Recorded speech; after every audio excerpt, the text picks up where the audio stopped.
செங்கல்பட்டு மாவட்டம் மாணிக்குப்பம் கிராமத்துல ஊருக்கு ஒதுக்குப்புறமா உள்ள ஒரு கிணத்துல ஒருத்தர் தவறி விழுந்துட்டாருன்னு சொல்லி நம்மள உதவிக்கு கூப்பிட்டாங்க.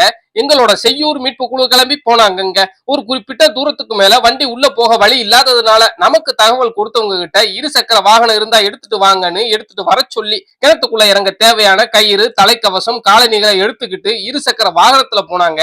அப்படி இருந்தும் இருசக்கர வாகனத்தினாலேயே கிணத்தோட பாதி தூரம் வரைக்கும் போக முடியலங்க. அதுக்கப்புறம் எல்லா பொருட்களையும் எடுத்துக்கிட்டு நடந்துதான் போனாங்க. நாம போகும்போதே அவசர நோயாளர் ஊர்தியும் சரியா அங்க வந்து சேர்ந்துருச்சுங்க. உள்ள விழுந்தவரு கிணத்தோட ஒரு மூலையில பாதுகாப்பா ஒதுங்கி நின்றுட்டு இருந்தாருங்க. என்ன விழுந்ததுல கை கால்கள்ல அங்கங்க அடிபட்டு வலிக்குது, அசைக்கவே சிரமமா தான் இருக்குன்னு சொன்னாரு. அதுக்கு ஏத்தாற் போல கிணறும் அங்கங்க பாறைகளா தாங்க இருந்துச்சு. நேரா தண்ணியில விழுந்தாலே அதுக்கு கீழே உள்ள கல்லுல அடிபடுற மாதிரி தாங்க இருந்துச்சு. உடனே எங்களுடைய வீரர்கள் 2 பேர் கயிறை கட்டி மிக பாதுகாப்பா உள்ள இறங்கி போனாங்க. உள்ள போயிட்டு உள்ள விழுந்தவருக்கு கயிறுல நாற்காலி முடிச்சு போட்டு அதை அவருக்கு கட்டி விட்டு மேலே இழுக்க சொல்ல மேலே இருந்த நம்ம வீரர்களும் அவரை பாதுகாப்பா மேலே இழுத்து கொண்டு வந்து சேர்த்துட்டாங்க. அதுக்கப்புறம் அவரை தூக்கு படுக்கையில படுக்க வச்சு கிட்டத்தட்ட 1 கிலோமீட்டர் தூரம் வரைக்கும் அவரை தூக்கிக்கிட்டு நடந்து போய்தாங்க அவசர நோயாளர் ஊரில ஏற்றி மருத்துவமனைக்கு அனுப்பி வச்சாங்க.